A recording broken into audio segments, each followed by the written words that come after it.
Welcome to our show, Hong Kong Brief. Today, we dive into the heart of Hong Kong's cultural landscape with the iconic ballad Below the Lion Rock, a song that has resonated with locals since its release in 1979.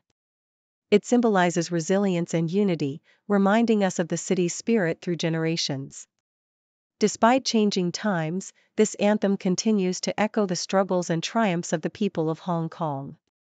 In the world of electric vehicles, Hozon New Energy Automobile is making headlines as it sets its sights on international markets to survive fierce domestic competition. With plans to export half of its vehicles by 2026, the company is navigating a challenging landscape while optimizing its operations.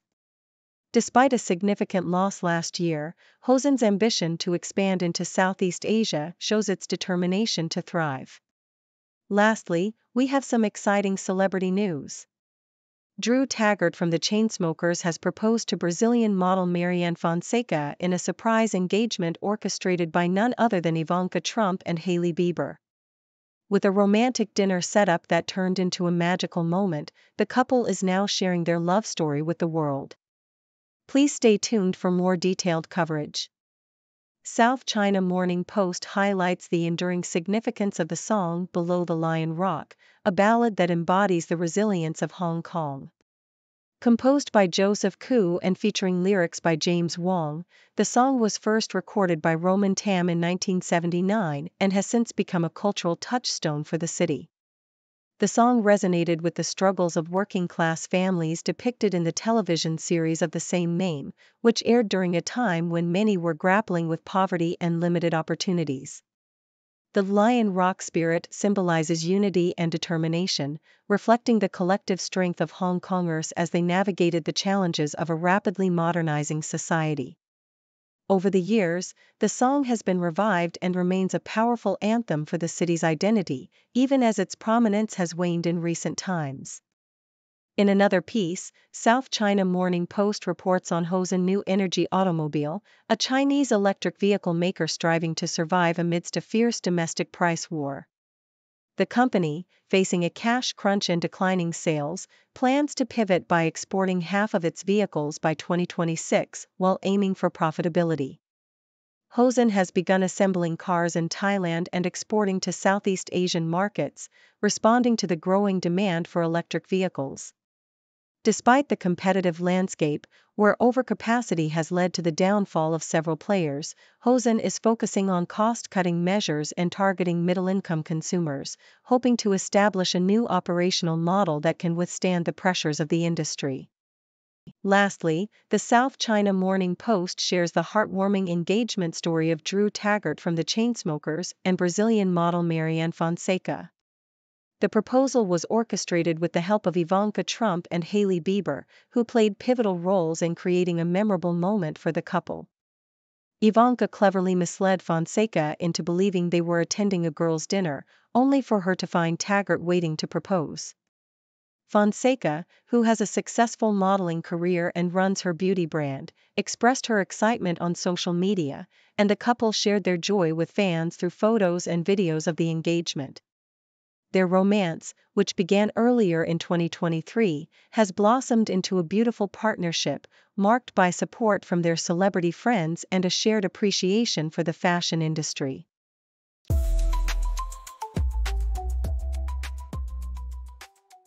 South China Morning Post highlights the festive spirit with a stunning selection of accessories and beauty must-haves perfect for the holiday season. The guide features luxurious items in vibrant shades of red and gold, including Celine Beaut's captivating lipstick, Maison Francis Kurkdjian's unisex fragrance that promises to enchant, and Schiaparelli's mini face bag, adorned with the brand's iconic anatomical jewels. Other notable mentions include YSL Beauty's chic mini clutch and Jimmy Choo's stylish sandals, making it an ideal time to indulge in glamorous gifts for loved ones or even for oneself. In a twist of romance, South China Morning Post introduces Nat Wolff, rumored to be dating Grammy-winning singer Billie Eilish. The pair first crossed paths when Nat and his brother opened for Eilish during her tour. Their friendship blossomed over shared experiences, including a connection through Tourette's syndrome. Wolf, who has starred in various films and music videos, comes from a creative family and has a history of high-profile relationships.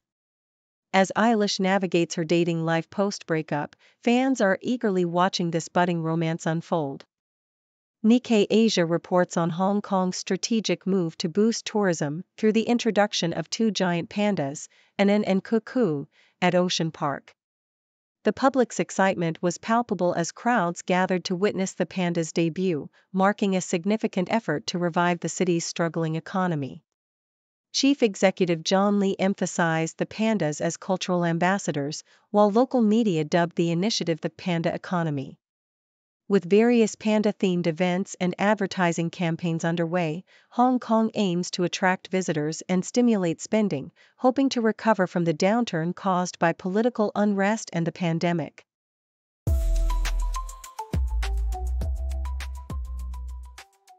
South China Morning Post reports on the bustling atmosphere at Art Basel Miami Beach 2024, where collectors flocked to the fair with renewed enthusiasm after a prolonged slump in the art market.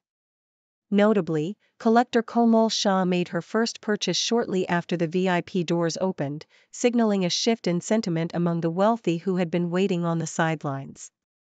Art Basel's CEO, Noah Horowitz, emphasized the multifaceted nature of the art market, blending commercial, social, and intellectual aspects. The fair showcased a diverse range of artworks, with many galleries opting for safer, apolitical pieces, reflecting a cautious yet optimistic approach to buying.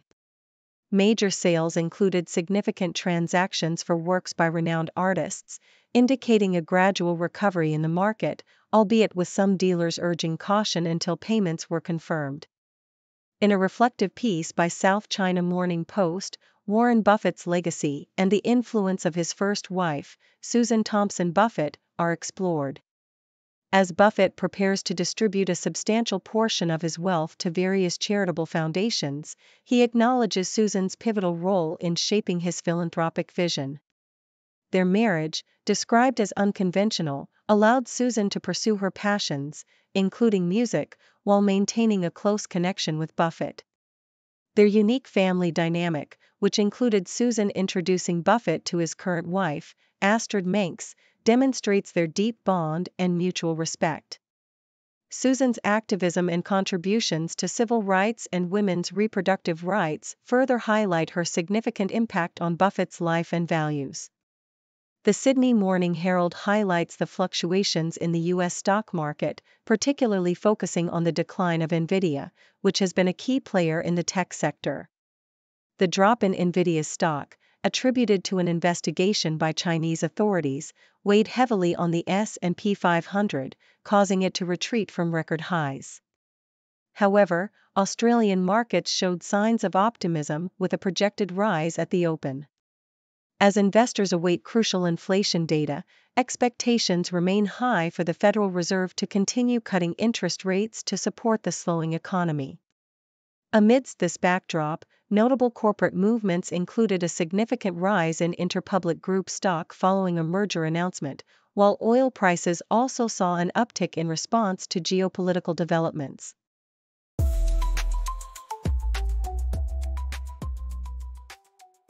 South China Morning Post reports that a Hong Kong cleaning company has been penalized nearly 11 million Hong Kong dollars for engaging in price-fixing practices with a competitor.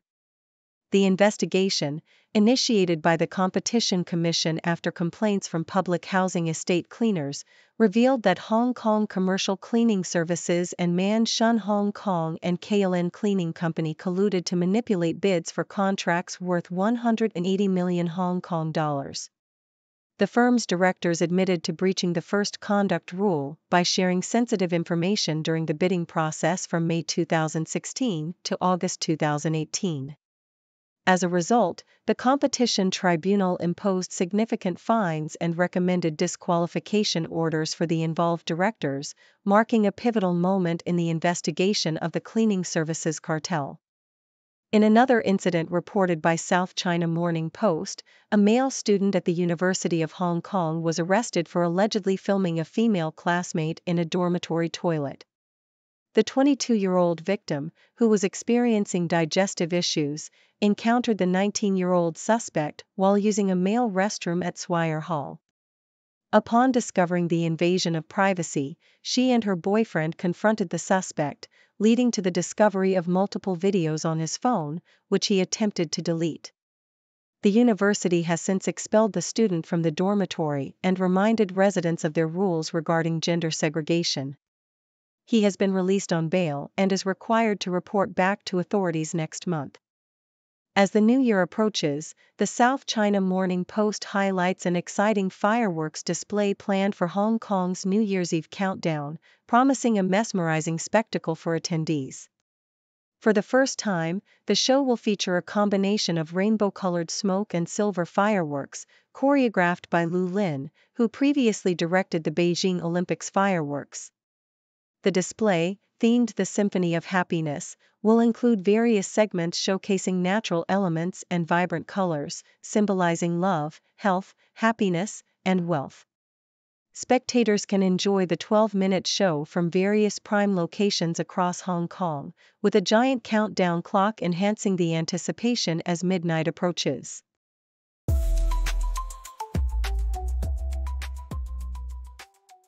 South China Morning Post reports that a groundbreaking initiative in Hong Kong aims to provide free traditional Chinese medicine treatments to 5,000 individuals grappling with mental health challenges such as depression, anxiety, and insomnia.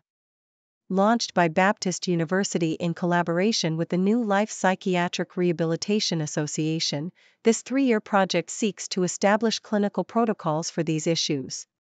Professor Bian Zhaoxiang, the lead investigator, emphasized the low consultation rates for Chinese medicine in mental health, noting that the project aims to create a trial platform that leverages the effectiveness and safety of Chinese medicine. As of mid-November, over 800 participants have already been recruited, with treatments tailored to their specific conditions, including herbal prescriptions and counseling sessions focused on holistic health. CNN highlights China's commitment to stimulating economic growth through a combination of appropriately loose monetary policy and proactive fiscal measures in 2025. This strategic shift comes as the country faces economic challenges, including a struggling housing market and an over-reliance on manufacturing exports, particularly in light of looming tariff threats from the incoming U.S. administration. Following a recent Politburo meeting, there is optimism in the market, as authorities aim to stabilize both the housing and stock markets while enhancing domestic demand. Economists are urging the government to focus more on consumer-driven policies to bolster household spending and address structural economic issues, especially as the nation prepares for potential external pressures from tariffs. In another report by South China Morning Post, Hong Kong's newly appointed culture minister, Rosanna Law Shukpui, has expressed her commitment to transforming industrial spaces into vibrant arts venues.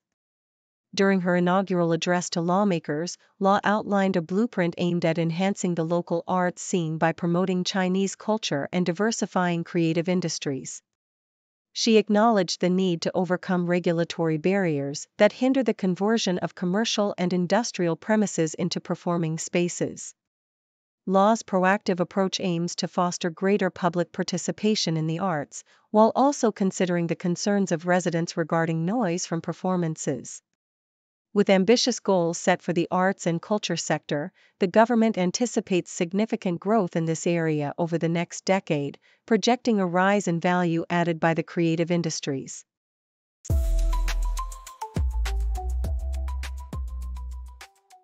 Thank you for tuning in. The content above showcases the latest briefing reports and analytical synopses, thoughtfully curated by the 6Do team. These insights stem from a wide array of reputable media outlets, think tanks, government sources, and specialized experts worldwide. We encourage you to explore these sources for a comprehensive perspective. Keep in mind that while the content may not always align with the official standpoint of 6Do Brief, it's not meant to be taken as absolute directives for decision-making. Comprising seasoned media professionals, learned scholars, and accomplished scientists, the 6Do team embodies a trailblazing, fully independent media entity.